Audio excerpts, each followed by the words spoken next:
today what I'm gonna present is measuring monetary policy surprise using text mining. So as you may know better than me, measuring monetary policy surprise is a really important topic in economics, and especially for the researchers in central bank. So developing an accurate measurement of monetary policy surprise is critical to analyze the impact of monetary policy and as well as to evaluate the communication of the central bank. So in this project, I want to propose a new approach to measure the monetary policy surprise that can be complement the existing approaches. So this is the preliminary work. So if you can give any comment and advice at the end of this talk, then everything will be really valuable to me. So today I organized the talk in this way. So I'm gonna briefly introduce the existing method, and then I will give short summary about what we did. And then more in detail, I will explain the data and methodology. And then after I show the empirical analysis, I will finish this talk with some concluding remarks. So first, research review. So as you may know very well, there are two, the measuring monetary policy surprise has been approached mainly from two directions. First one is using vector autologous model, and the other one is using high frequency financial market instrument price. So the first approach, which is a conventional one, is using a VAR model, and they construct this VAR model with the monetary policy instrument, which is base rate in our case. And they assume the part that they cannot explain about the change of the base rate with respect to the other macroeconomic variables as the monetary policy surprise. So they assume the remaining part as the monetary policy surprise. But as you may know, there is a criticism about this approach, because if you change the model specification, then the result of a monetary policy surprise can change. So another approach is using high frequency market price. And the popular one is using federal funds future rate. So they assume that the change of the federal fund future rate in short time window, for example, 30 minutes after the monetary policy board meeting, is solely based on the monetary policy surprise. But the problem is that in Korea, we do not have a short-term interest rate future corresponding to this federal fund future, so we cannot use this approach. So we wanted to measure the monetary policy surprise using different data source, which is news text data. Thanks to the recent development of text mining techniques, it is now very easy to extract specific information from text. So our motivation is that if we extract information specifically about monetary policy meeting, then we may be able to measure the monetary policy surprise from the text. And if we measure the monetary policy surprise from the text, the news text, then we can expect the following benefits. So the first one, the first benefit is that it is relatively free from econometric specification, which is the point that has been pointed out as a downside for using VAR model. And another benefit we can expect when we use text data is that we can allow market have more time to digest the information.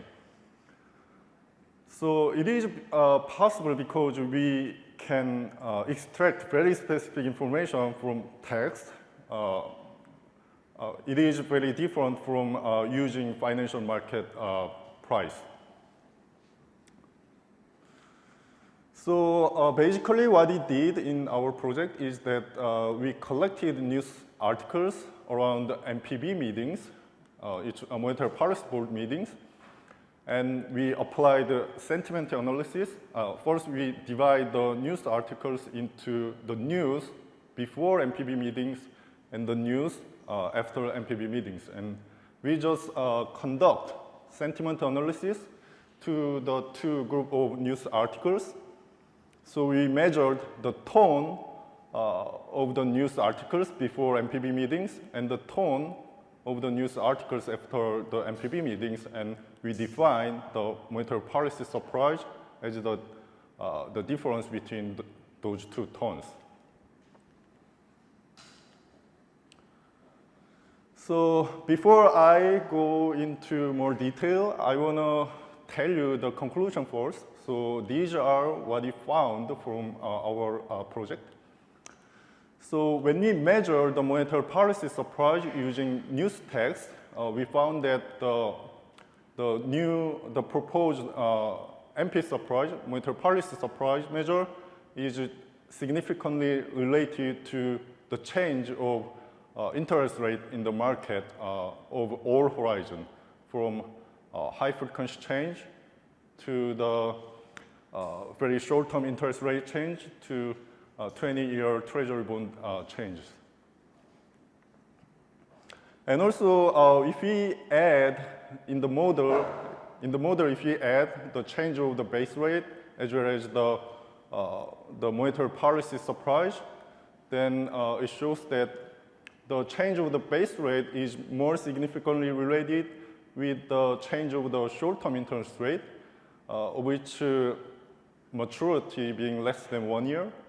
And the monetary policy surprise is more significantly related with the change of the long-term interest rate. So based on these results, we thought that our measurement is validly able to capture the monetary policy surprise.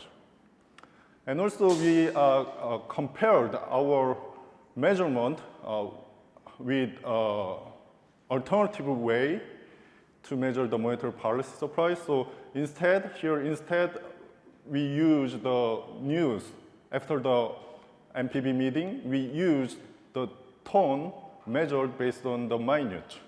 And when we use this different measurement, we found that the relationship we found from here disappears. So it may indicate that the information the market perceives can be very different from the information in the minute. So let me explain more in detail how I measure the tone and monetary policy surprise. So obviously, the key of this project is measuring the tone of the news text. So we first collected the news articles by directly scraping them from a news web portal. And we selected the news articles that include Monetary Policy Board, or its acronym MPB in each text. And also we selected only the news articles that are released between 1 day before and after each MPB meetings from January 2005 to July 2022. So as a result, we collected around 40,000 news articles from around 100 news providers. And we collected the news articles about 191 MPB meetings.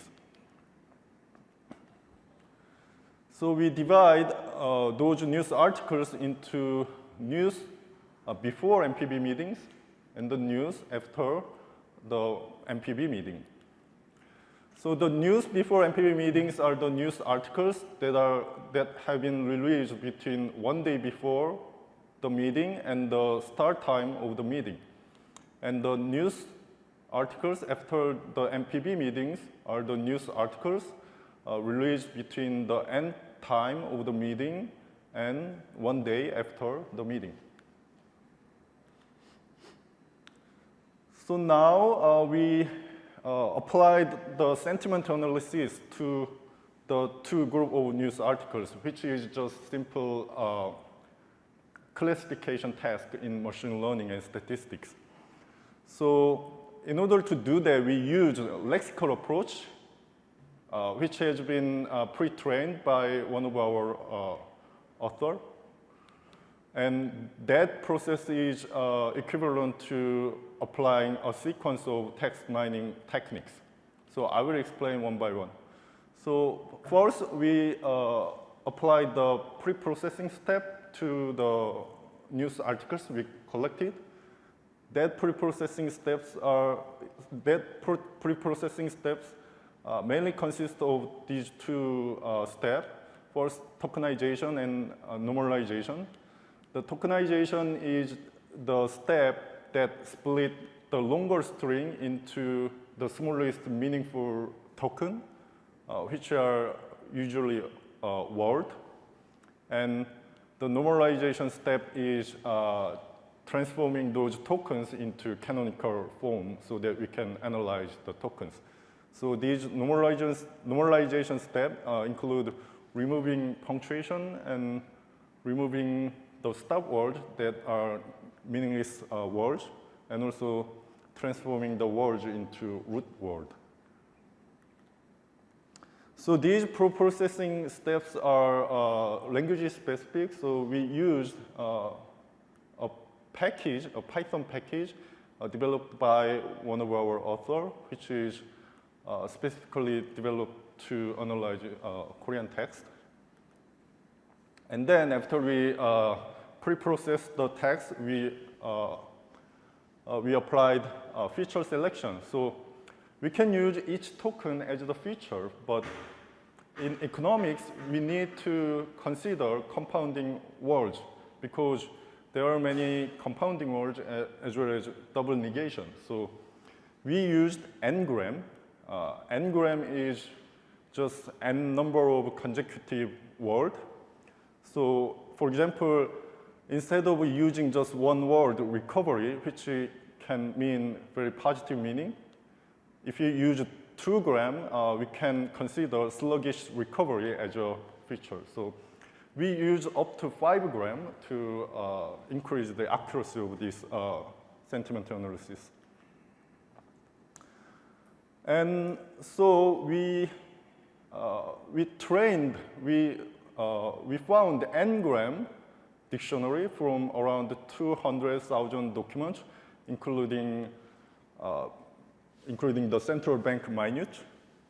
And finally, we found unique 74,000 n-grams from our training documents.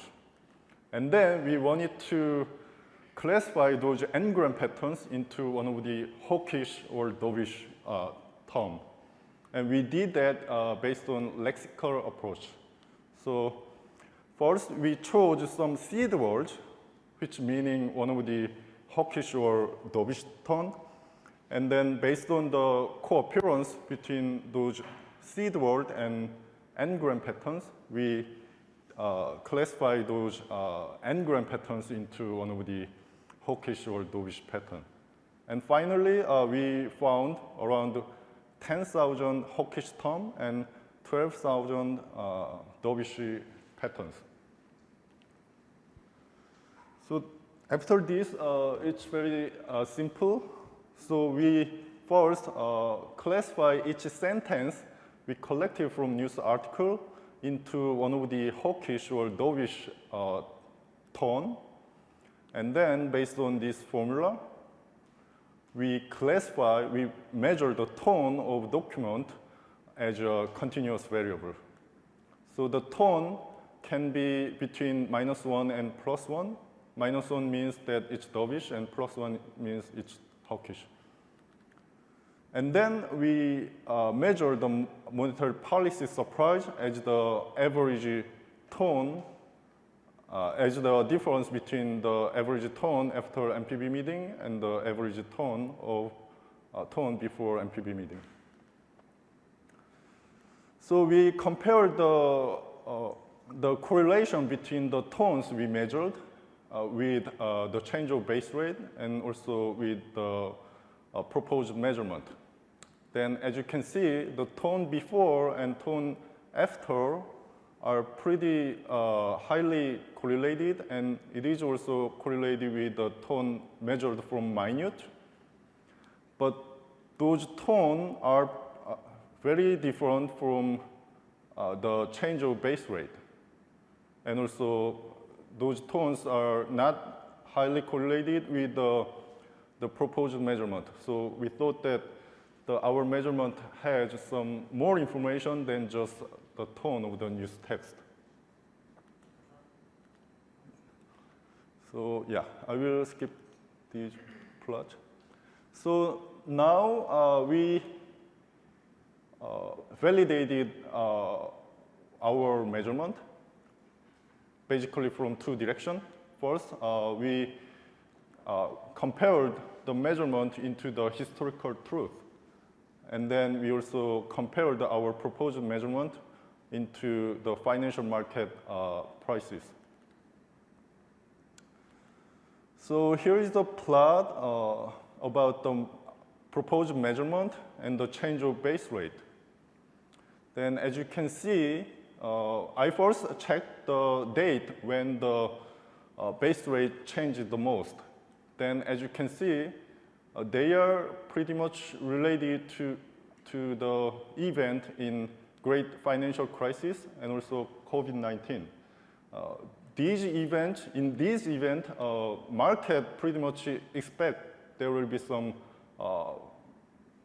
change of monetary policy. So for this time, our measurement remain close to zero. It means that these monetary policy change could be was expected from the market pretty well.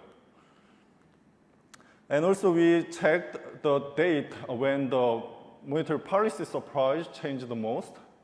And the date, it has the most hawkish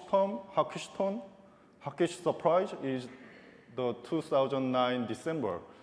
At that time, the MPB meeting froze the base rate, but after the meeting, the governor said that there will be a rate high exit strategy, and it was considered as a hawkish surprise. So we think that our proposed measurement captured that event very well.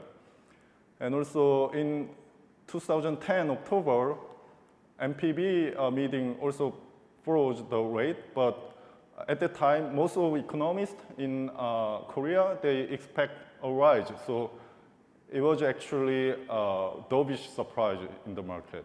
And our proposed measurement captured that surprise very well. And we also compared our measurement with financial market prices. So here I brought three models. The first model is using only change of base rate. And as you can see, the short-term interest rate, the change of short-term interest rate is significantly related with the change of base rate. And the second model is using only the proposed MP surprise.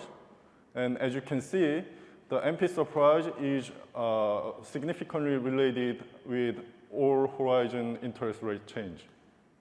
And one interesting thing is that when we consider both the change of base rate and the monetary policy surprise, then the change of base rate is more significantly related with the change of short-term interest rate, whereas the MP surprise is more explaining the change of long-term interest rate.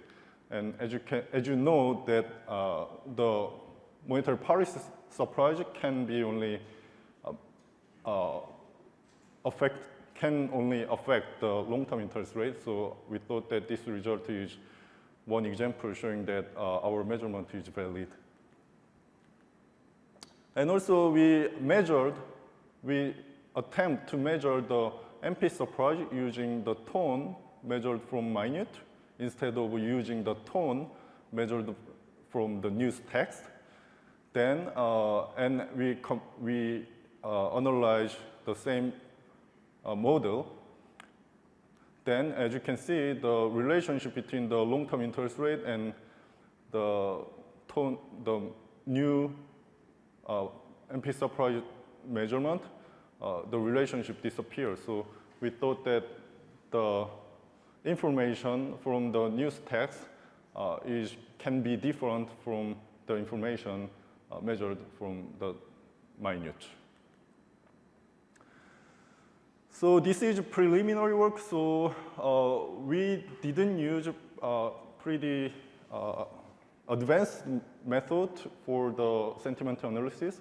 So I think we can improve this project using more advanced methodology, such as transformer model or BERT. And also, one thing we need to add in this project is that we need to compare our measurement with the proposed, with the conventional method.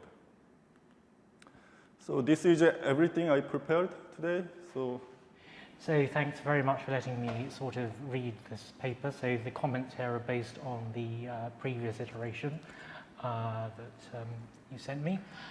So obviously there's a recap of the contents of the paper, then some comments and questions specifically on the NLP methodology. So what is the paper about? Well, for identifying monetary policy shocks, in the case of South Korea, you can use vector autoregression, which is common, but subject to a number of pitfalls. There are a few variables, linearity issues, etc. And you can't use things like federal fund futures rates as in the US, which also has pitfalls. It's not available, there's a narrow audience, and there's an issue of digestion time. So a new approach is needed. And there's increased importance of central bank communication after the global financial crisis. It's important to extract the information from its underutilized source of information. So why not use NLP? So what the authors do, well, they take 230,000 documents, of which 206 are news articles that contain interest, I think it contains interest rates, 25,000 bond analyst reports, and 151 monetary policy board minutes, and this spans 2005 through 2017.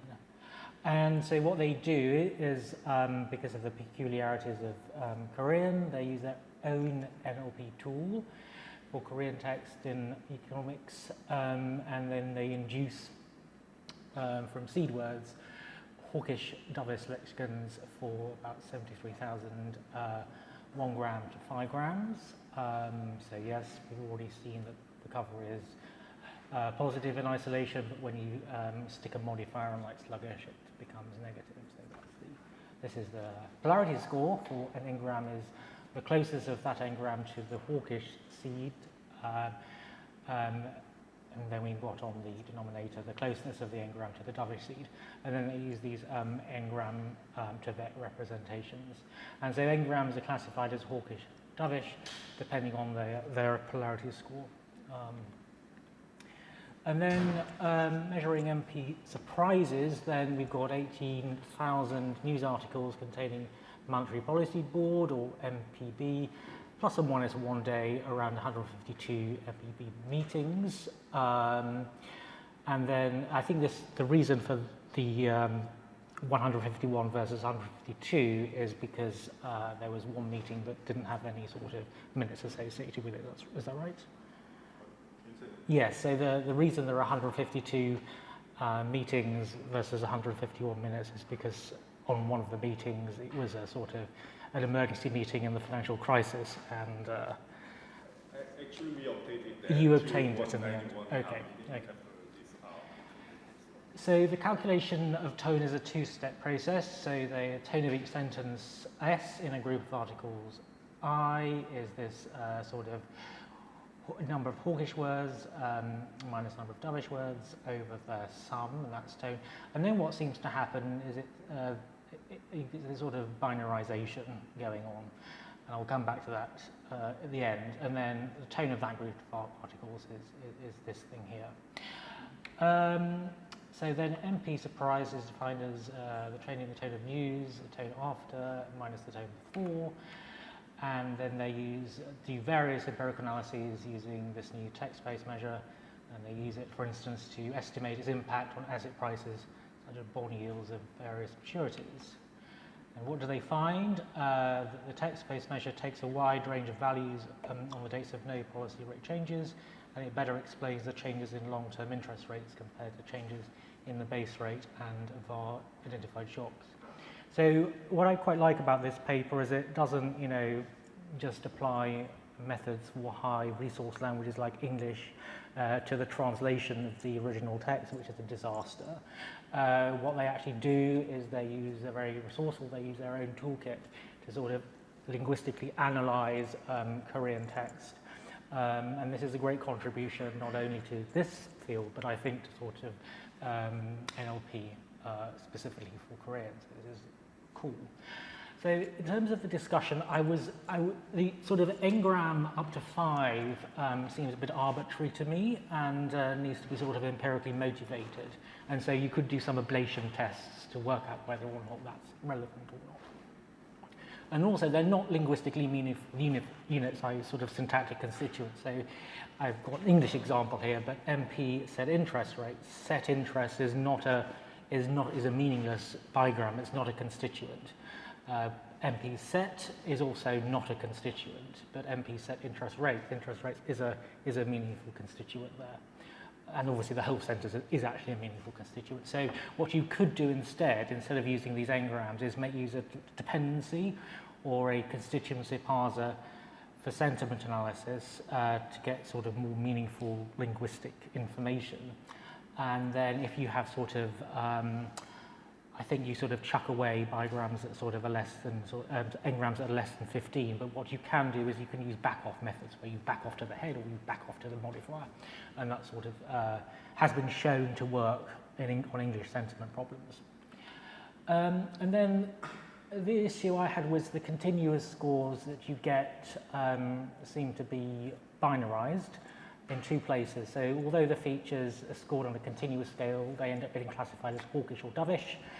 And then the tone of the individual sentences, which is also a continuous value, also seems to get sort of classified as hawkish or dovish. So I'm just wondering how much information is lost by doing this.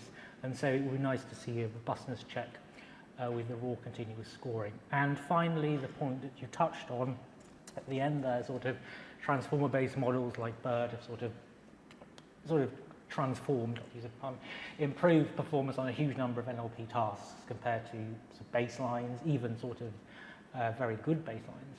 So another approach would be to label a set of sentences hawkish or dovish and then fine-tune a BERT model parameters to distinguish the 2 sentiment classes. And so descendants of BERT, which is originally for English, are now available for a wide range of languages. So I sort of give you an example of a small Korean BERT model there. And so that is it. So thank you very much again for letting me read your paper.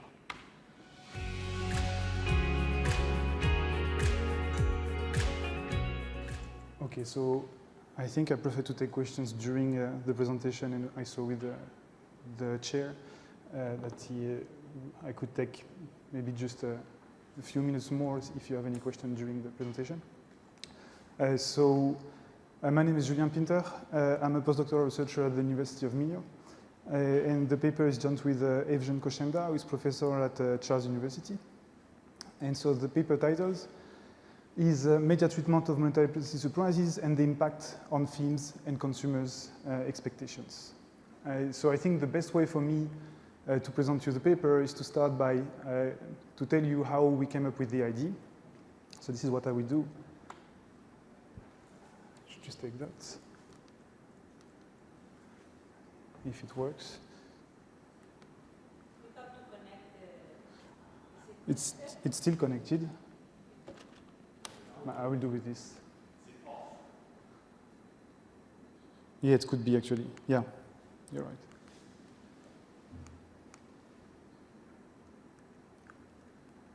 Okay, I will do with this. I think it's fine. So many recent studies analyze the link between the change in the monetary policy stance. So if you take the monetary policy stance as X, the change is delta X, and the change in expectations on inflation or on future economic activity, so call it delta Y. And it's going to be the expectations from professional forecasters, from firms or from consumers. The point is that it's very often done this way to simplify. You have the change in expectation on the left-hand side, and you have the change in the monetary policy stance here on the right-hand side, and sometimes you have control variables. The point here is that usually delta X is not the change in the policy rate. Why? Because you may say it poses endogeneity issues, or you may simply say that part of the policy rate change is expected. But usually what people take for delta X, they take financial monetary policy surprises, so you all know what it is here in this audience, I guess. So these kind of studies have been done a lot. And the key thing here that for firms and consumers, at least, you have no clear-cut answers on whether monetary policy announcements do affect firms or consumers' expectations. So I've put only 2 studies here for firms, and the first one, so from Enders and his co-authors in the GME, they find no linear effect of monetary policy announcements on firms' economic and price expectations. They only find a cubic effect. The second study from Kirchner finds almost no effect on monetary policy announcements on firms' economic expectations. The second set of studies for households here, I found them interesting, these 2. I put only these 2 because they are both on US data. They have kind of similar data with an overlapping time period. And so the first one from Levis and his co-authors finds that monetary policy surprises do affect households' economic expectations.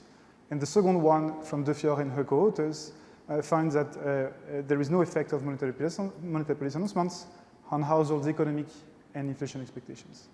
So what we do basically in this paper is that we suggest a reason for this discrepancy, a potential reason for this discrepancy, namely, to put things simple, that the X variable is not the correct one. Why? Because the financial monetary policy surprises, they are not all surprises for firms and consumers. So in this presentation, what I will do is basically 2 things. The first thing I will do is trying to convince you that if you take financial monetary policy surprises, you will take something which is very far from what is likely to be a surprise for firms or for a firm or for a consumer. This is the first thing, and the second thing I'm going to try to do in this presentation is to trying to answer the question, do monetary policy announcements affect firms and households' expectations, but by using what I will call a more correct X variable here. Okay, so let me rephrase with a picture what I say in a very simple way. So what I say basically is that you have a set of financial market surprises here. The set is different from the set of consumers and firm surprises. And what we're going to do in this paper is basically to look at what's likely to be a common subset of surprises here and to reassess the link between monetary policy announcements and inflation and firms and households' expectations by using this what I call the more correct X variable. Concretely, what does it mean? What do we do? Well, we'll mainly focus on France. We'll use a general media content to proxy for consumers and firm surprises. So to proxy for this here on the right, we'll use a general media content. We'll take the two general newspapers with the widest audience in France, which are Le Monde and Le Figaro.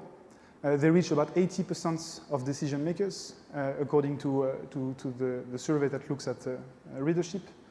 And what we do, we read all the reports in the 5 days after and before the ECB press conference and code whether or not the reports are consistent with the financial monetary policy surprises, or not consistent.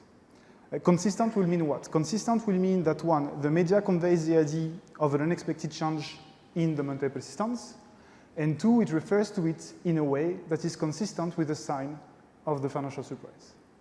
And then what we'll do is that we will run 2 regressions. One regression when we'll take all the surprises, so like most of the people do in this literature, and one regression when we'll use only the media consistent surprises. Okay, and the dependent variable will be firms or consumers' expectations. On the coding, what we find first is that only 15% of all the financial surprises, they are consistent with the media report. So in other words, here, this subset here, it's less than 1/5 of all this subset here. So we are not talking about just removing a bit of noise. We are really talking about like saying that this is mostly not relevant for the average consumer or the average. Then when we take all the financial surprises, we get no effect on expectations. But when we take only the media consistent ones, we get an effect on expectations. The effect is robust to several specifications, and the effect of media surprises is confirmed with an alternative index. The coefficient is often positive, suggesting an informational effect, but when we try to use Jaroszynski and Karady information shocks, we do not find any explanation by this index. Instead, we find some evidence, they are limited, but we still find some evidence that the tonality of the reports helps explain the sign of the response. Okay, so the plan of the presentation, I will go quickly into, mainly into the monetary policy surprises and how they are conveyed in the media. Then I will tell you about the estimation strategy and our baseline results. And then I will go more quickly on the last point, so the robustness checks. So the monetary policy surprises. So the data that we use for monetary policy surprises, they are the data from Altavilla and Al and his co-authors. And so we take two surprises. The first set of surprises are the surprises, what we call the surprises in the immediate monetary policy stance. And they are taken basically as a change in the OIS 1 month around the press release. So what you have here at 1:45, you basically, I guess, half of you, the majority of you know that, but let me precise. At 1:45 here, you have the press release of the ECB, which looks like this on our sample period. On our sample period before 2015, it's only about the interest rate decided. Okay, so the ECB says which interest rates they now decided. And so when you have a move like this, if you have a positive surprise here, what does it mean? Just means that now the interest rate is higher than what the market was expecting before the announcement. Okay, so you have a surprising interest rate decision if you will have a positive surprise like this. And then the other set of surprises that we take are the surprises in the future monetary policy stance, which we take as a proxy. We take the change in the OIS 1 year around the press conference window. So, at 2:30, Draghi or Lagarde makes a speech and he indicates what will happen in the future. And so by taking the change 15 minutes before and 15 minutes after, something like this, we get the surprise in the future monetary policy stance. We get a proxy for that. Okay, so for each surprise, what we do is that we code whether or not they are consistently reported in Le Monde and Le Figaro. And as I told you, consistently reported means two things. The first thing is that it refers to an expected change in the monetary policy stance. The second thing is that it refers to it in a way that is consistent with the sign of the financial surprise. So the second aspect is quite straightforward, but the first aspect is where we have a bit more leeway here. So which coding criteria do we use? Well, for surprises in the immediate monetary policy stance, to say that it's a surprise, we just impose the criteria that at least mention that the decision surprised has to be found in the media reports. So we always find in what we judge as media consistent, we always find one of these. To the general surprise, we didn't expect it, it's an exceptional move, it's a brutal U-turn, it's a surprise interest rate cut, more than one analyst almost fell from a chair, and I could go on. This is for the surprises in the immediate monetary policy stance. For the surprises in the future monetary policy stance, the report has to clearly convey the idea that a future policy move is likely.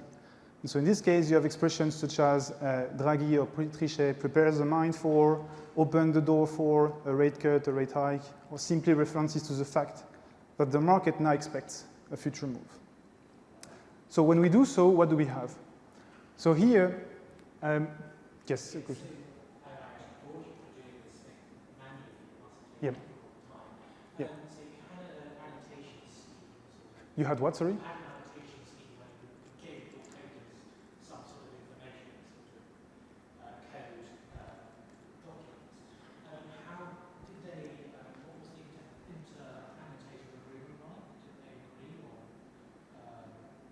I did not hear you completely, sorry. What was the what? What was the? I was just wondering how well your coders sort of agreed on the annotations.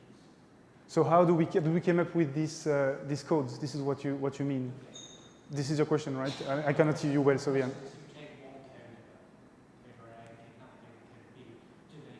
No, I don't have the budget for that yet. Maybe, but I was the one coding here, so it was not like it was only me coding here. So this is one limit of the analysis. which is like, I mean, we didn't yet put it, but we will put all the coding on my web page and my author's web page, my co-author's web page. Yeah, I was alone in doing this. So yeah, it's a limit here.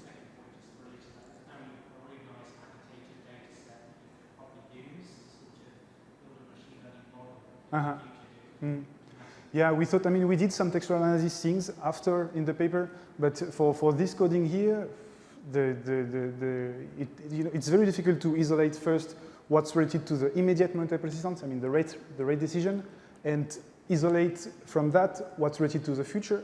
I mean, some people did it this morning, but like you have, I guess you have a lot of noise in this first, and also, so first we would have to isolate that, and then to isolate whether it's hawkish or dovish. I have another paper in which we try to see the hawkish dovish in the text. I know it's complex, so I thought, okay, the manual analysis is the best thing we can do, given the few data we have.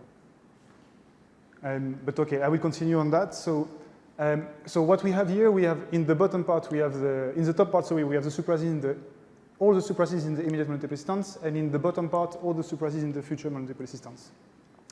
So the first thing that you can see here, sorry, I should say also, in red are the media consistent ones, and in blue are the ones which are not judged as consistent. The first thing that you can see here, that you have the majority of the surprises, they are not consistent with the media report. So this is true for both panels, but it is especially true for the top panel here. So why is this the case? Well, here in the top panel, the first thing that you can see is that you have like the vast majority of it, it's only very, very, very small movements. It's only very, very small movements. And so basically what happens here, so I can paraphrase, I can quote Michael from this morning actually, that said that in the vast majority of the cases, nothing happened there is no surprise here. In the vast majority of the monetary policy events, there is absolutely nothing going on. And here in these small surprises here, what you can see is that basically, you have basically nothing going on. So, you know, for the market, there is like a little move, but for the average consumer or for the media, they basically don't care at all about this because there is almost no move here. So this is just noise from a consumer films point of view or for a media point of view here. But you may say, okay, these are the small surprises, but what about the big ones? For example, this one here and this one here. Well, let me just tell you, because for the interest of time, I can just discuss one. So I will discuss the biggest one here in November 2008. So what happened here in 2008, November 2008?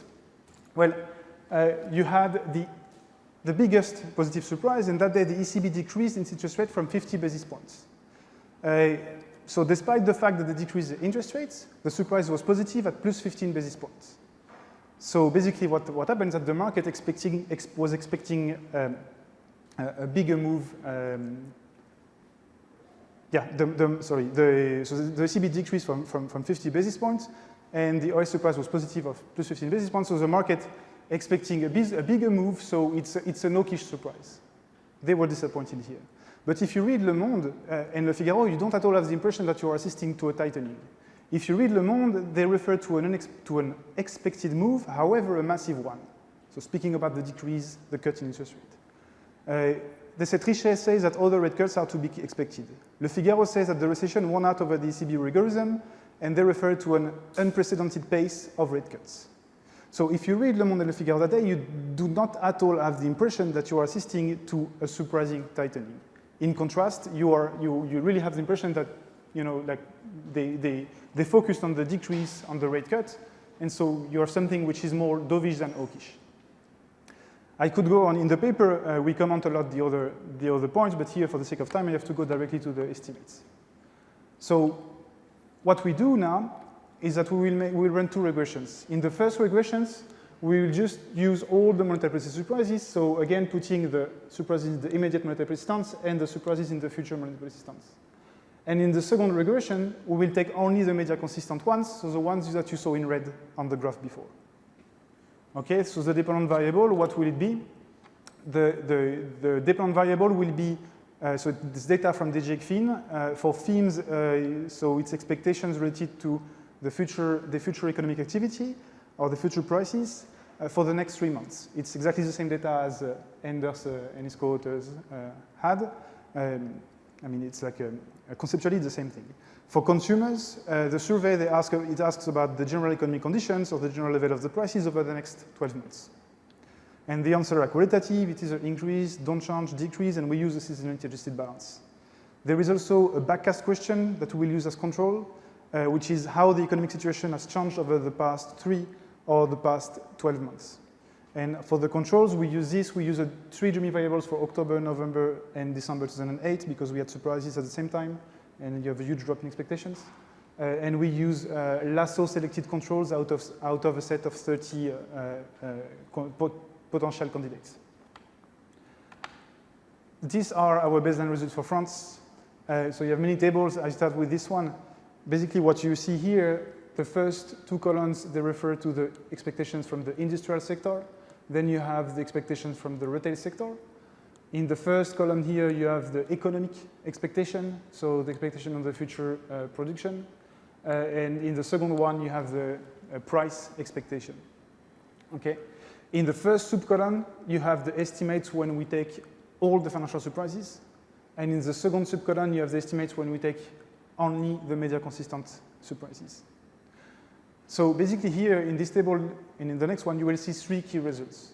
The first key result is that when we use all the surprises, so here are the surprises in the immediate monetary persistence, when we use them all, you never find any statistically significant association between monetary policy announcements and expectations, which is not new. It's a result that other people had. And it's true not only for the industrial and retail sector, but it's also true for the service, for the construction sector, and it's also true for consumer if you take the first line. The second result that we have is that when we take only those media consistent surprises here, so here are the surprises in the immediate monetary persistence, we always find a significant association between monetary surprises and expectations. Okay, so this is true here. You can see it on the four columns here, and you can see it for the next column for the service demand again. You have a statistically significant coefficient, and the same for consumers, except when we take consumers' inflation expectations. The third key point I want to make here is that every time we have an expectation that relates to economic activity, so here it's about economic activity, here it's about economic activity, you always have a positive coefficient. So here the coefficient is positive, and also here for the surprises in the future monetary persistence, we have a coefficient which is positive. And it's the same here for service demand, and the same here for construction employment, and again the same for consumers' economic expectations. Yeah, let me just say that. So we have the same 3 out of these 3 key results. The first 2 ones, they are also shared when we take data from Spain, Italy, and Germany. So when we take all the surprises, you never find any statistically significant association, but when we take only the media consistent ones, for Spain, Germany, and Italy, we do obtain an effect every time. Yes, so.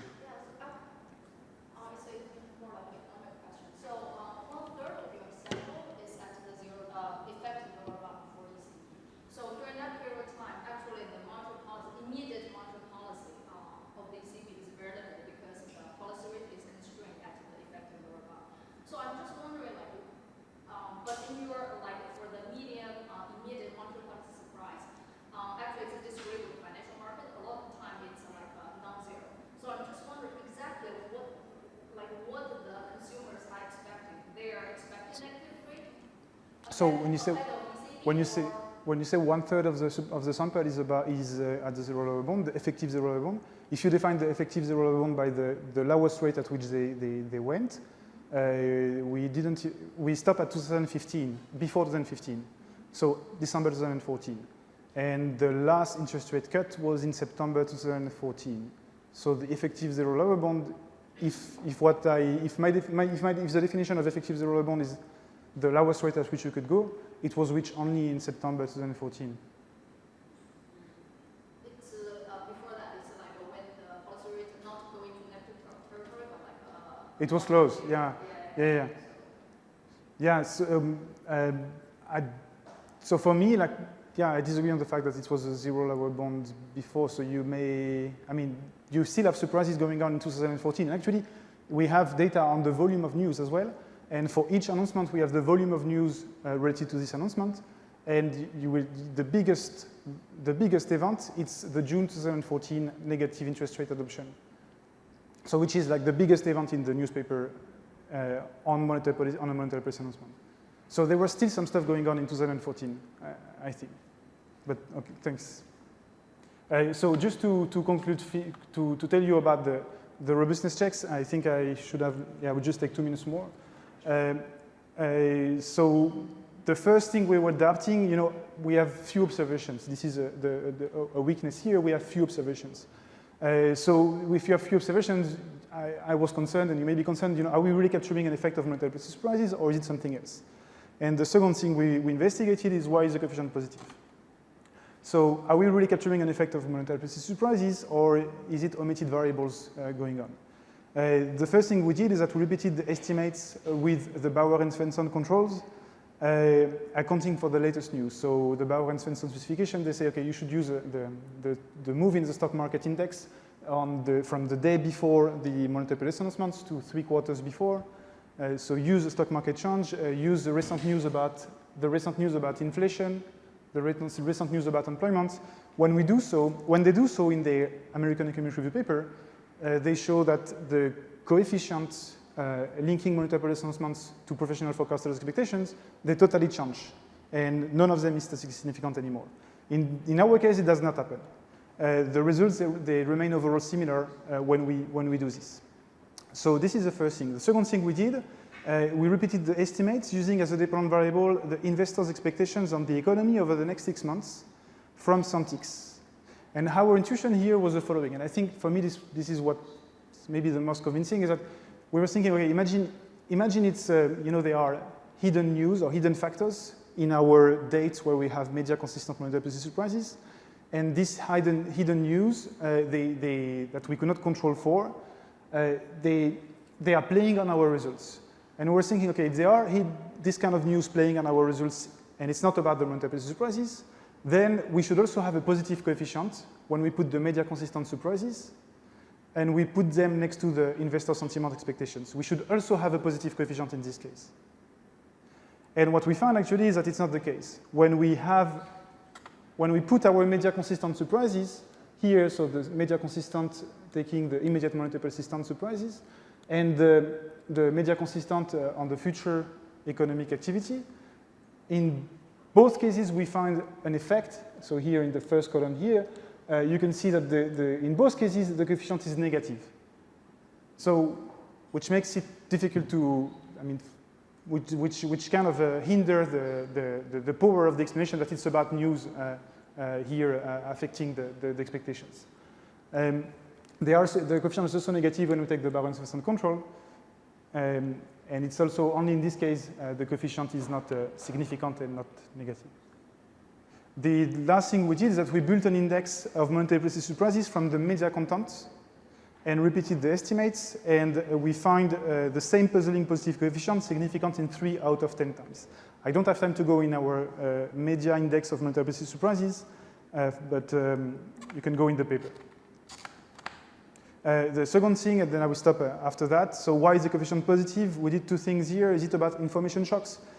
So first, our media consistent monetary policy surprises, we checked whether they were corresponding to information shocks using the Jaroszynski and Karady shocks. It's not the case for our surprises in the immediate monetary persistence. So that rules out this explanation. And then we actually did the same work to see whether media consistent information shocks matter. We coded each Jaroszynski and Karady information shock and see whether they were consistent with the media reports. And we find no strong support that they matter for expectations. Then the last thing we did is, could people's reaction depend on how the decision is conveyed? And we found some evidence that the tonality of the report helps explain the sign. And I don't have time to go into this, but we built a sentiment index of the report using a simple Vader analysis, building on my previous work with Mathieu Picot and Thomas Renaud. And we find some evidence that it matters, but it's still, we explain the signs in only half of the cases. Okay, so 2 contributions we have, and I will stop here. The first contribution, monetary policy surprises are most often not consistently conveyed as such in the media, and there is a huge difference between surprises and what's in the media. And then we find that if you want to see the link between monetary policy announcements and expectations of firms or consumers, the media treatment matters. Thank you. Thank you for letting me discuss this paper. I think it's very interesting, and I used to work at the central bank for many years, so we kind of got obsessed with analysts, financial markets, and of course, consumer and firms' expectations. I had to know that in some emerging economies, we don't have access to firms and consumer inflation expectations. So we have to deal with economic analysts, I mean financial agent expectations. So it's very interesting to look at this. Muy bien, computer guy. So it is a very nice paper. I enjoyed reading it. It has intuitive results, which is, I mean, for a policymaker, this is the most important thing, to have intuitive results. So you find that monetary policy announcements influence non-financial agents' expectations only if you take into account media treatment. Okay. And the standard in the literature monetary policy surprise is measured by identifying exogenous changes in the monetary policy stance, and you do it by the OES. The Fed funds future will do the same. In the Central Bank of Mexico, we did the same with the future of the monetary policy reference rate, and we look at the surprises. That's why we identify. So I agree with your variable, but it is important in this paper to think if this monetary policy surprise it is relevant or not. So, I mean, I'm not going to repeat the results you just mentioned. They are pretty impressive that only 15% of the surprises that we detect from financial markets are indeed echoed in the media. Okay, so let's start saying, is it really like big news this, in the sense that regular people don't read monetary policy statements, just don't. And I don't mean like your mom or your dad, I mean entrepreneurs, people that work in banks, etc., economists, financials, they just don't read it. They are too lazy to do it, even if they care about that information. So they read in economic analyst report from Barclays, from Bank of, I mean, the most informed people may be the traders and then the analysts from the financial market, because they have to make up with a strategy with the monetary policy announcement. And then you have their clients, that are the firms, and maybe some special client that has a fortune on the equity market that will have this analysis from economic analysts. But nobody reads the monetary policy beyond that people. So I am not surprised that the intersection you just showed is very small.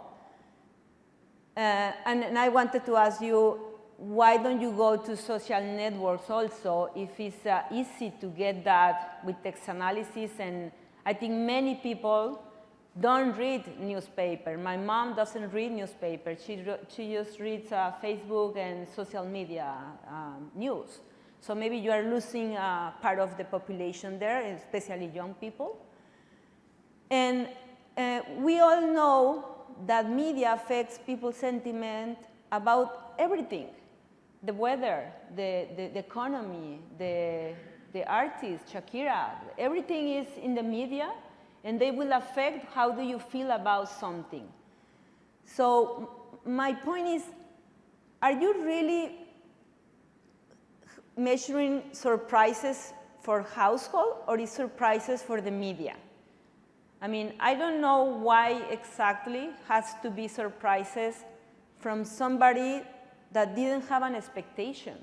I mean, firms and households did not have an expectation.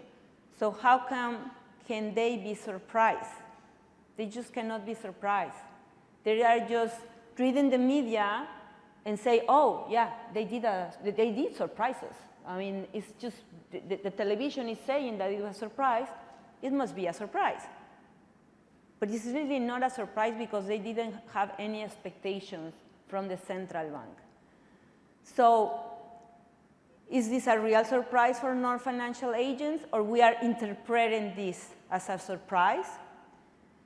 And again, they were not expecting anything. They just read the media and the media is going to pick.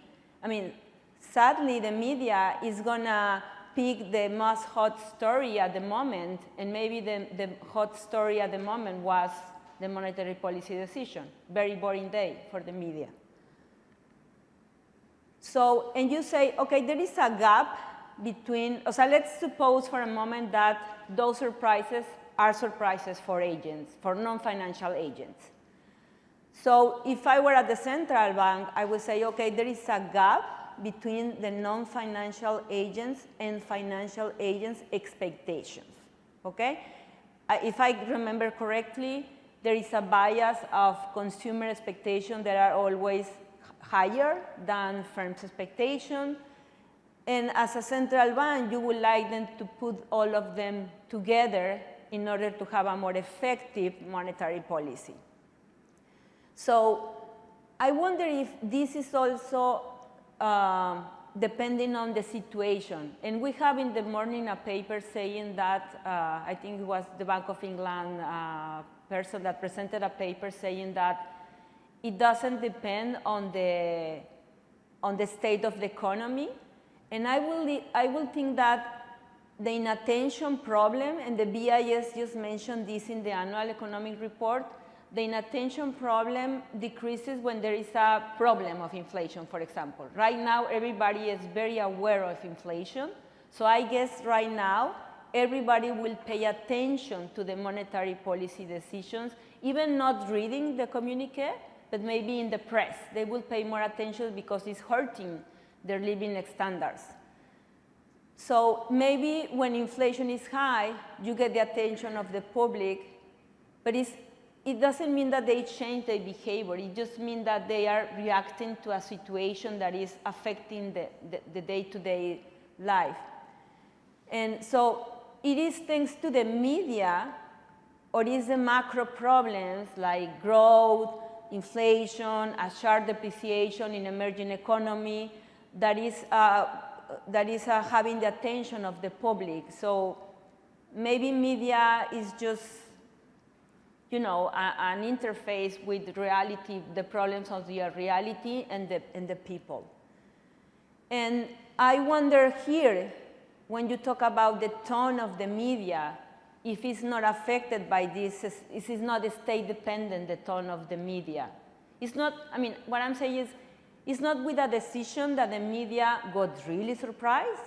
It's just that given that you have high inflation expectations, then the media is going to pay more attention to that because they know that people is worried about that. And then you have a problem of you don't know what's going on there. Finally, thinking about the policy implications. If you were at the central bank, and I think central banks have been trying to reach regular people for a long time now. They are trying to, you know, every time they put out a communique, they put a drawing with what happened, and the central banks in the web page try to be deductive and everything. But whenever you have a survey, people just don't know what central banks do. In Mexico, unfortunately, there is a private bank, that is Banco Nacional de Mexico, that it seems pretty similar.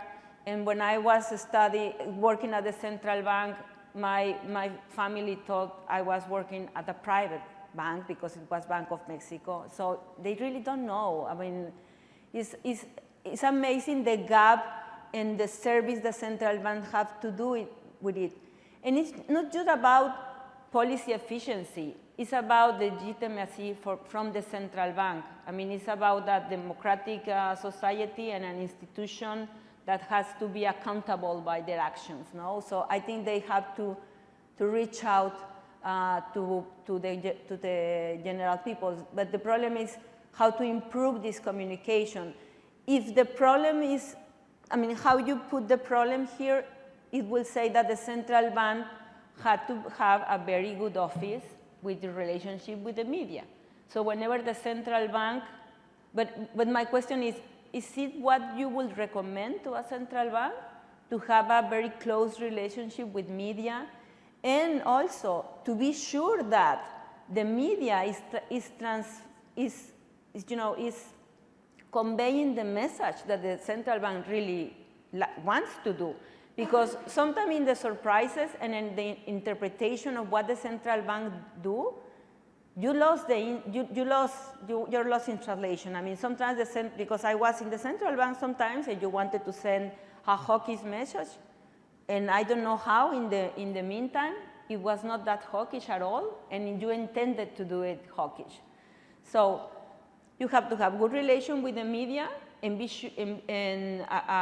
sure that they understand what you mean, so they can convey that message to the people. And it's interesting, this information shock that you mentioned. I think this is not only, or I don't know if you intended to say that this is for non-financial agents, because we have another paper that we show this information shock, but for analysts, economic analysts, and it's the a positive surprise, an interest rate hike, or a more hawkish statement. It makes that professional forecasters revise upward the revision on inflation. So it's like saying, oh, the central bank knows something is bad with inflation. We must be wrong, so we adjust upward the inflation expectation. So I think this point of inflation shock is very interesting, and it explains a lot some signs. So finally, I mean, I like a lot the paper. I enjoy reading it. I think the negativity analysis is kind of dangerous. I think the question is, I mean, my question when I was reading this is like, if I had to think of all the settlements of prices and wages, how much of that mass comes from financial agents and how much comes from non-financial agents? Because at the end, I'm just assuming, if 80% of the price settlements, whenever you are going to negotiate your wage, or Walmart is deciding if to increase prices or not, etc. So at that moment, they do take a look to the inflation expectations from a reliable source. So at the end, it doesn't matter what the household think about inflation. Is whenever they decide to negotiate wage or to increase prices, they will look at some analysis. Then I will say that what matters for monetary policy is what financial agents' expectations are. You know what I mean? Because at the end, what is going to impact wages and prices is that expectation. And I'm not the answer of that question. I'm not sure which one weighs more on the wage negotiation of the people. And finally, it's an important policy implication, the central bank relationship with the press and the non-financial agents. And I will, for example, the paper that just was presented by the Bank of Korea had another definition of surprise that maybe you can use. Okay, thank you.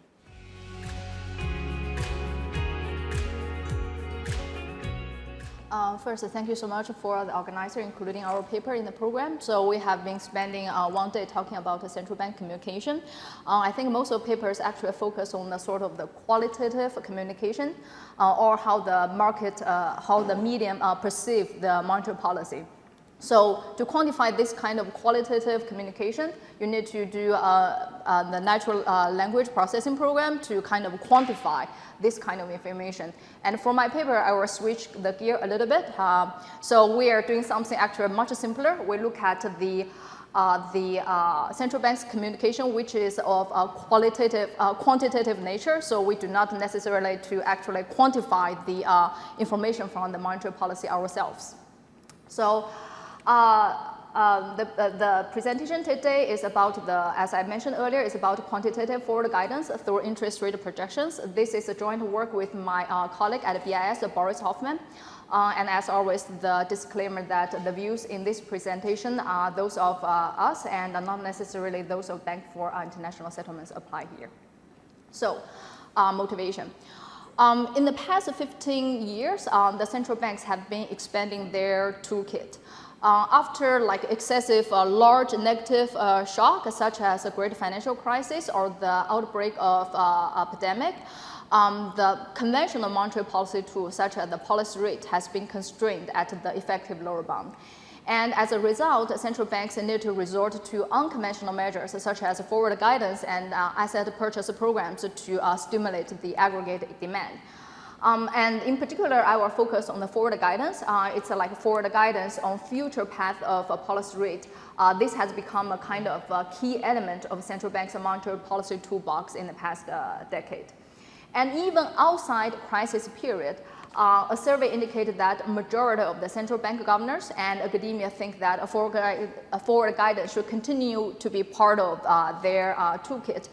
But which is of less agreement is that how the central banks should conduct forward guidance, whether it should be more qualitative in the sense that central bank just give the market a very big idea that I will keep the interest rate low for an extended period of time, or the forward guidance should be conducted in a more quantitative nature in the sense that probably central bank should be very explicit in terms of how long they want to keep the interest rate low, or what are the threshold of the some key macro variables that they will keep the policy rate low.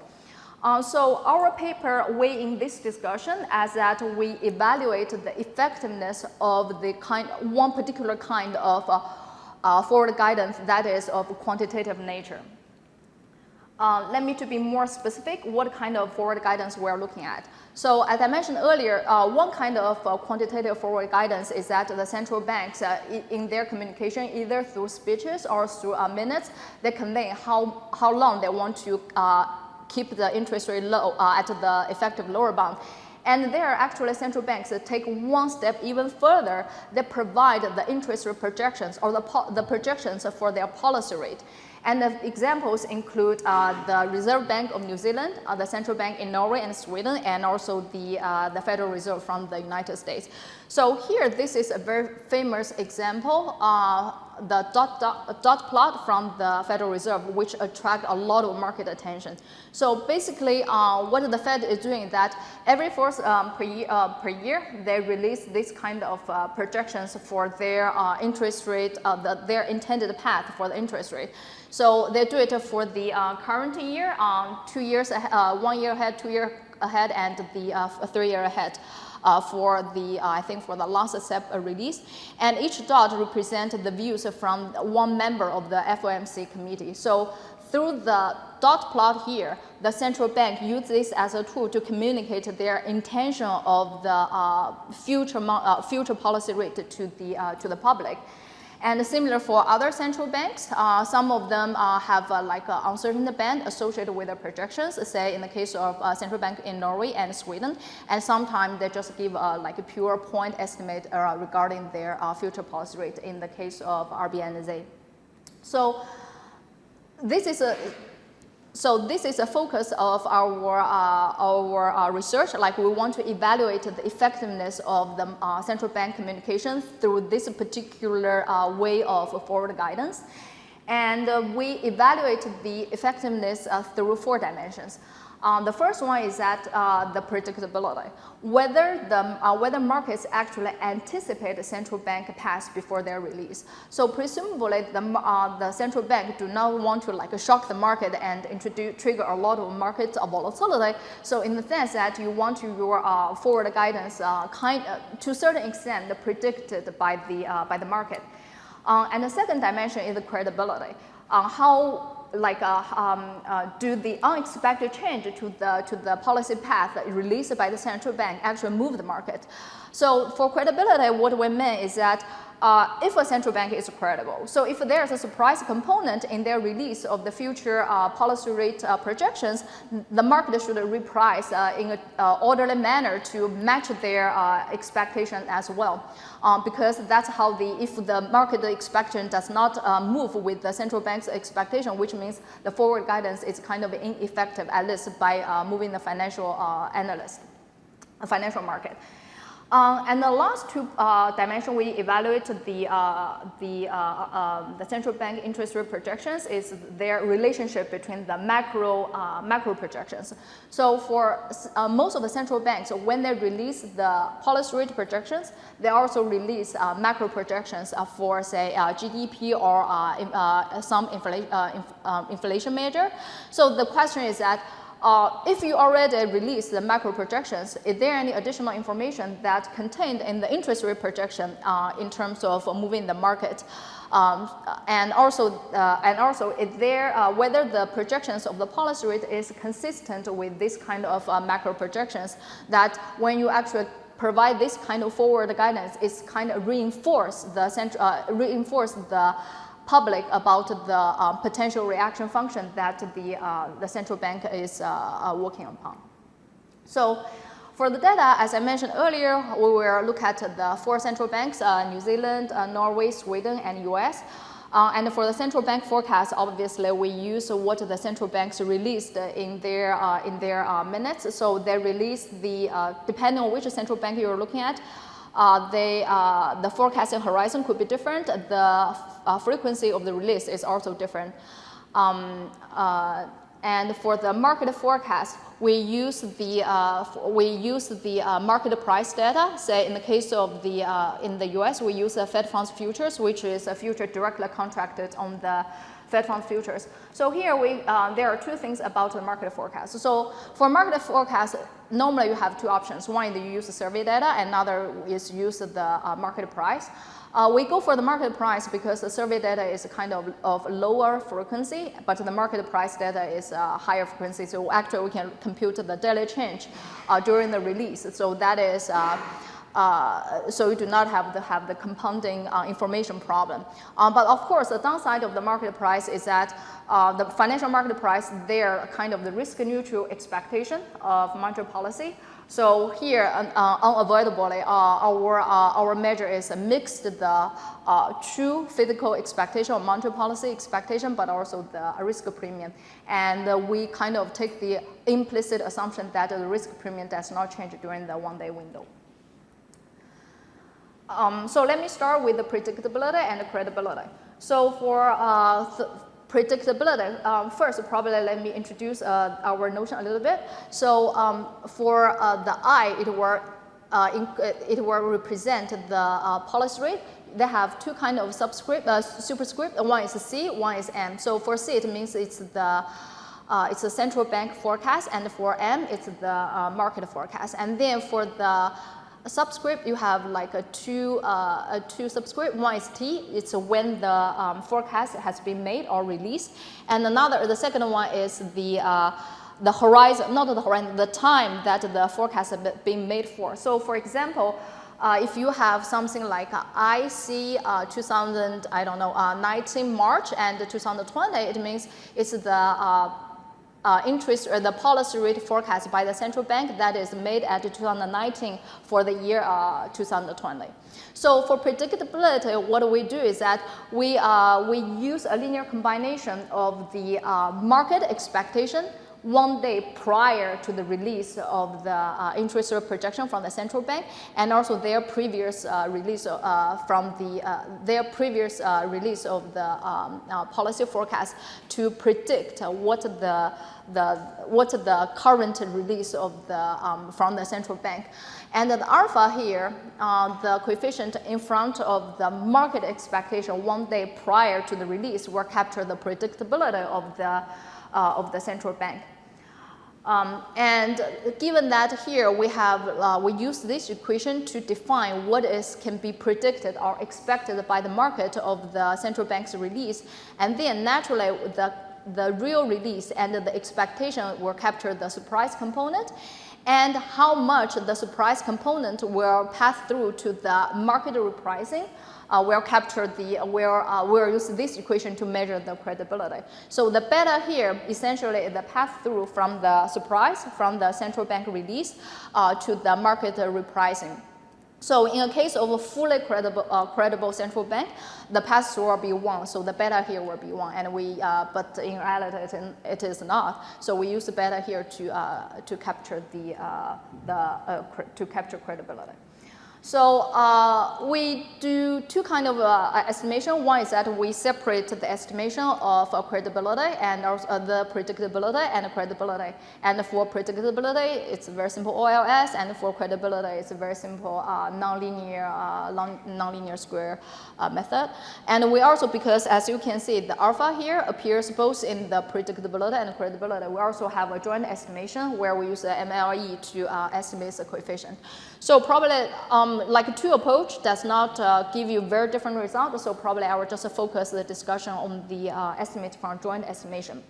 So let's start with the coefficient alpha here, where it measures the predictability, how much the market pricing prior to the release actually is reflected in the actual release from the central bank. So as we can see, the alpha here is ranging from like a 0.3 to 0.75, indicating that the projections the central bank's projections are anticipated by markets to a significant extent. It's not perfect, but then it's to a significant extent. And now moving to the credibility, where the where the beta measures the pass through from the surprise from central bank to the repricing of the market.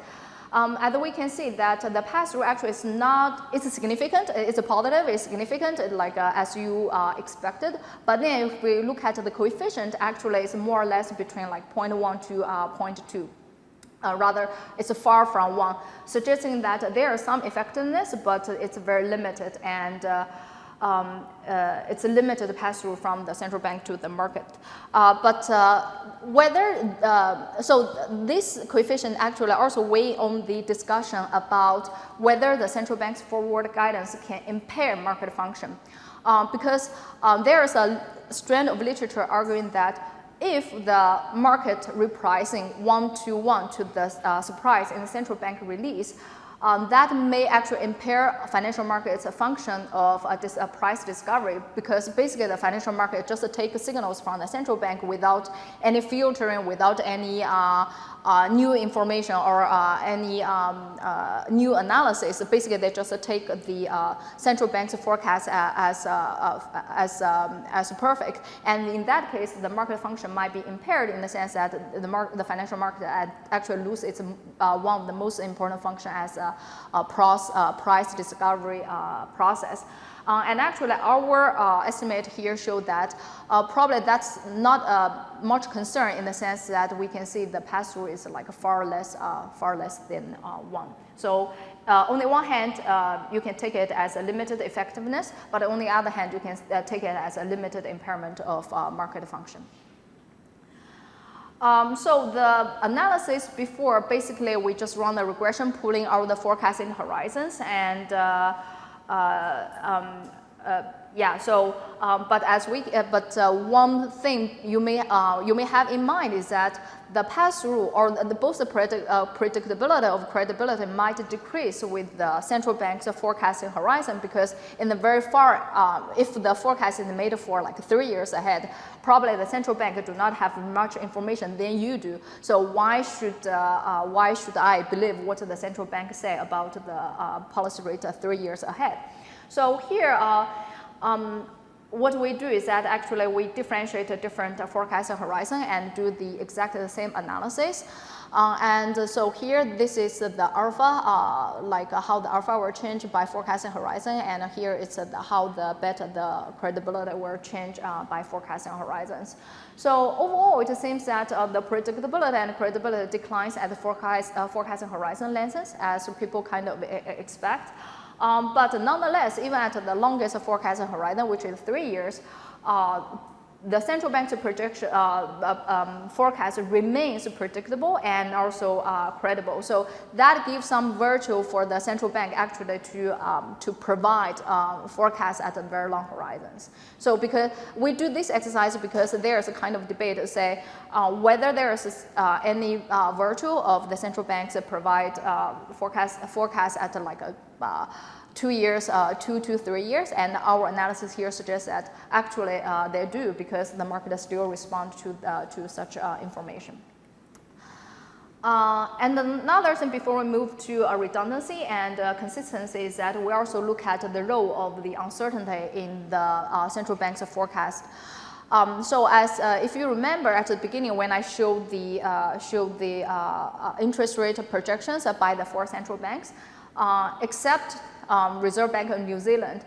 For the others, the path is either come with uncertainty band or with like a different views from the FOMC members.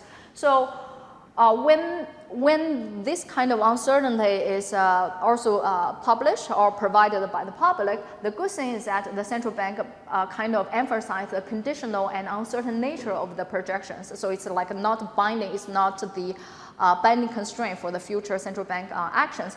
But on the other hand, the large uncertainty actually may go hand in hand with less traction on market expectations. Because if you think how the Bayesian agent updating their beliefs, if the uncertainty from a particular signal is very large, so the Bayesian agent actually will put like a less weight on the signal from the central bank, but then more weight on its prior. So in that sense, probably the central banks, especially the path through from the central bank to the market will be impaired if like the uncertainty associated with the projection release is large.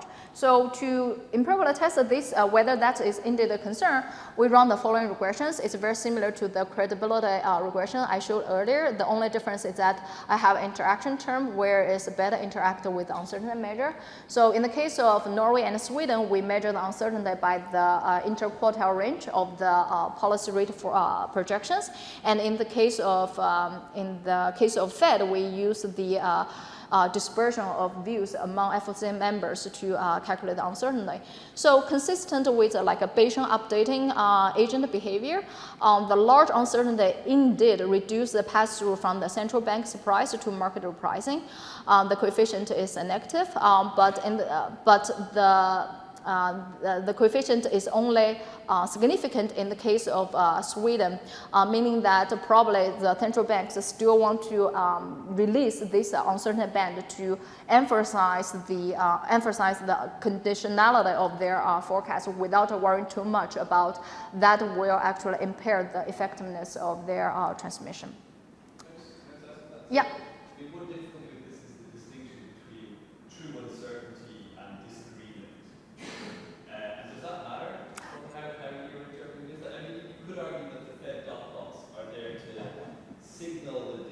Right. Around the table, but that the policy is set upon some kind of best collective guess, which might not be any of the dots. Exactly. Does that matter? Yeah, so a good point. So here, as I mentioned earlier, so for Norway and Sweden, where the release comes with a like sort of uncertainty band from the central bank, we're very confident that there we actually measure the true uncertainty about their projections. But for the case of the Fed, unfortunately, we only have the individual dots. So all the best we can measure is just a disagreement.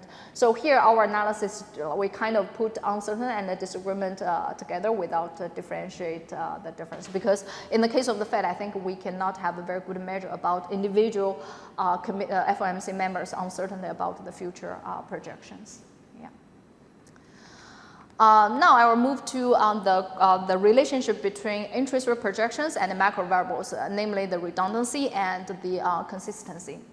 So in addition to policy rate projections, the central banks also release a forecast of key macro variables. And actually, there's more central banks release macro variables than the central banks actually release policy rates. So the key question is that what is the relationship between these two projections and whether actually there's additional virtue for the central bank to release policy projections in addition to macro forecasts. So for redundancy, what we do is that, okay, after controlling for the revision in the macro release, say for the the XG here indicate the macro variables measuring growth, say GDP or output gap, and here this is the inflation forecast. It's either like different measures released by different central banks, and here where we try to analyze when conditional on the revision in the macro macro release, which we as a process for the macro news surprise, whether the market still responded to the surprise in the interest rate projections. And for consistency, again, it's straightforward, is that we just want to see that whether there's internal consistency between these projections, whether the projection for the interest, for the policy rate is consistent with the macro release, whether we can use some kind of Taylor type rule to link this forecast. So before show the redundancy result, let me first confirm that the market actually do respond to the surprise in the macro release. So they do not only respond to the interest rate forecast revisions, but they do react to the macro surprise. So here, say for the case of New Zealand, the gross macro release will be the GDP, and the inflation will be the CPI. And as I mentioned earlier, different central banks have their different variables released. And here, the beta G will capture whether the surprise or the revision in the growth forecast will move the market, and the beta pi here will measure whether the inflation surprise will move the market. So as we can see, for all the macro release, they have the intended sign, but and most of the time they are significant, meaning that the macro forecast, similar to the policy forecast, they do have a significant impact on market path in the expected direction. But once we also include the surprise in the interest rate, what we can see is that the macro release actually have most of them lose their significance, but at the same time the interest rate surprise still is significant and with the intended sign, meaning that the central bank policy rate surprise still affect the market path when we controlling for the macro projections. This kind of support the virtue of releasing the policy rate forecast in addition to macro forecast. And lastly, for redundancy, so we try to examine the relationship between the macro forecast and the interest rate forecast. We do the this is redundant. Okay, consistent here. We do two versions. One is like a linear Taylor rule, and another one is we consider the impact of effective lower bound, where the policy rate is have a lower bound of 0 or their respective effective lower bound. So for the first one, we do the linear regression, and second one we use the ML, the nonlinear regression. So in both cases, as we can say that. For the case of Norway and United States, the central bank's projections are consistent with the stabilizing Taylor rule linking the policy rate and the macro projections. We can say the coefficient in front of, say, the growth rate, the GDP, the output gap is positive, and the unemployment gap in the case of US is negative, and also the coefficient in front of inflation is positive, significant, and larger than 1. And the reason we only look at the central banks in Norway and the United States, because for the other central banks, say here for New Zealand and Sweden, they do not have this kind of gap measures for their growth variable, which that's why we didn't include these two countries in our consistent result. So just to conclude, so our paper look at the effectiveness of the forward guidance by the central bank through their interest rate projections. We look at the 4 dimensions: credibility, predictability, redundancy, and consistency. Overall, the result suggests that this kind of forward guidance is effective, but at the same time, it's not a no wonder weapon. As we can say, most of the time, the impact is very limited. So more specifically, the central bank's interest rate projections were anticipated by the market, but not like fully anticipated by the market. And the surprise in the central bank release of their future interest rate projections do move the market, but then the pass-through is around 0.1, way less than 1 to 1. When we're controlling the revision in macro projections, does not eliminate the effects of past surprise on the market expectations. This kind of argue for the publication of the interest rate projections even after you are publishing their macro forecast. And lastly, it looks like the projections are linked by macro projections through a stabilizing Taylor rule, meaning that when the central banks publish both the macro projections and the policy rate projections, the reaction function of the central banks is reinforced to the public. So that's it for my presentation. Thank you. Thanks very much for that presentation, Dora, and thank you very much, Dr. Kang, for asking me and the organizer of the Bank of Korea for allowing me to be a discussant on this paper.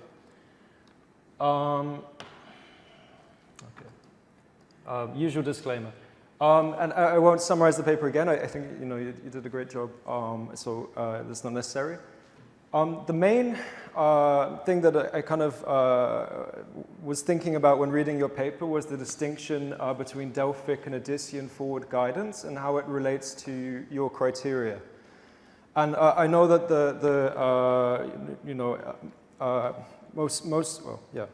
I know that you know this distinction. Everyone in the room will have seen this before, but just to reiterate. So Campbell et al. 2012 introduced this distinction between Odyssean guidance, which applies commitment, and Delphic guidance, which is about explaining your future reactions to expected evolution of macroeconomic variables. So when I kind of thought about interest rate projections, I just thought, okay, this is the quintessential example of Delphic forward guidance, and it should be understood as a form of Delphic forward guidance. But then I thought, okay, but during this time, particularly, well, I mainly talk about the Fed, they made statements that can be considered Odyssean and did imply commitment. So I'll discuss the Fed case, and I don't know the other central banks too well, so if you have strong objections relating to them, that's totally expected. So, for example, this was an interesting case. This is the first ever dot plot, and I read through the transcripts, and it was quite interesting. So, in this time, they actually changed the guidance. Before, it was at least through mid-2013.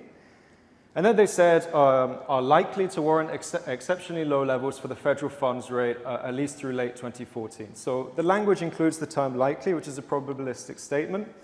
And then if you look at the dot plots, in fact, there's some dissenters to this forward guidance that seem to have like relatively high levels of the federal funds rate in 2014. So I would conclude initially, okay, so the forward guidance is actually Delphic here, and we know this because of this dissent. It's a probabilistic statement. But if you look at the press conference, Chairman Bernanke received several questions about this discrepancy. And he says, initially he says, okay, and so it's certainly possible that we will be either too optimistic or too pessimistic, in which case we'll have to adjust both our forecasts and our policy expectations. So this is a Delphic statement. But then he says, that being said, you know, currently the zero lower bound on policy rates, at least according to many estimates, is still binding. That is, even if the economy were a bit stronger, the very low interest rates we currently have would still be valid, still be appropriate.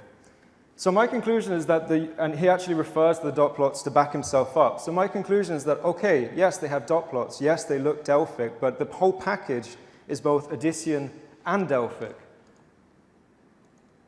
And so I think this distinction is relevant for your criteria, and it would be interesting to discuss it in the paper and to hear your views. It's not the particular, so the main, the first one is really the consistency criterion. So in the case of Odyssean forward guidance, Taylor rule deviations are part of the package. You promise high inflation later in deviation from the Taylor rule, and by doing so you lower the expected path of real interest rates. So if things are inconsistent in the kind of view you propose, it may be a sign that there's more Delphic forward guidance. And one interesting finding you have is that there's kind of more consistency at longer horizons. So one interpretation I had is that, oh, maybe there's more addition in the short run. There's more Taylor deviations, and so that's why it's less consistent. The point about credibility, I kind of thought again when I saw the way you discussed uncertainty, that in a way you could think of that interactor as a form of Delphicness. It's a form of mitigating the credibility. So I take that it is there in your paper. And I just wondered if this low pass-through from forecast errors is relatively innocuous, if they're having a largely Delphic kind of forward guidance policy, then maybe the markets interpret the things that they don't predict as basically projection errors. And the market believes that they know better, and therefore they don't persist, so they don't update. The other point about consistency, so I wasn't quite sure if we truly established everything we might mean by consistency with this metric. Are we assessing the strength of the policy parameters? I mean, or a weaker criterion where are we saying, is the Taylor principle satisfied or not? I would be surprised, I guess, if it wasn't, but perhaps given the complexities of the process, it's true that, perhaps it's violated. And there are other plausible ideas that, we might think about when we think about consistency. So one, does it match the Taylor rule in reality? So does the Fed's view of how it approaches things match reality? And two, does it match comparable statistics that you could create from survey data? So just the redundancy criterion, my reading was that in most cases, the macroeconomic surprises were less impactful relative to the interest rate ones. So I wonder if it is partly on account of the differences in the timing of the variables on the right-hand side. And I know that you acknowledge this in the paper, and that you state, yes, because if you look at the terms here, the ones relating to x and pi are the meeting differences, whereas the interest rate one is the daily difference. But really, so you say, okay, market instruments don't exist. So that's true for unemployment, but it's not true for inflation because we do have ILS swaps. And then I was thinking, okay, do you even really need strictly just if you're interested in this equation and you want to get the best estimate of the expected forecast of the central bank in the meeting, you could just kind of create something ad hoc, like a vector of daily data, try and forecast what the market thinks the unemployment forecast is going to be, just to create something ad hoc, but it would, if the result still goes through, then we learn that yes, the redundancy result is quite strong, and it's not down to this difference in sequencing. And then the final point I was going to make is about uncertainty. Michael already discussed it. So I wondered, is the correct measure of uncertainty in this case the central bank uncertainty or market uncertainty? Because the whole paper is about whether the central bank's view of the world transmits, and then when we use the interactor, we look at central bank uncertainty. So one interesting investigation one could do would be to rewrite the, assuming that it's not too much work, I think it would be interesting, would be to rewrite your main equations, and it would be a simple way of saying, does the market predict central bank uncertainty about its policy rate? And does uncertainty about the policy rate from the central bank transmit to the market? And that's in line with Michael's contribution about communication regarding central bank uncertainty as well. So it'll be interesting to see how kind of general these results are. And that's everything. I thought it was a very useful paper. I think it's particularly useful going ahead in the current environment. It'll be interesting to see how those central banks that do have these forecasts do relative to those that don't, i.e., for example, the Eurosystem, in which I kind of participate. So thanks very much.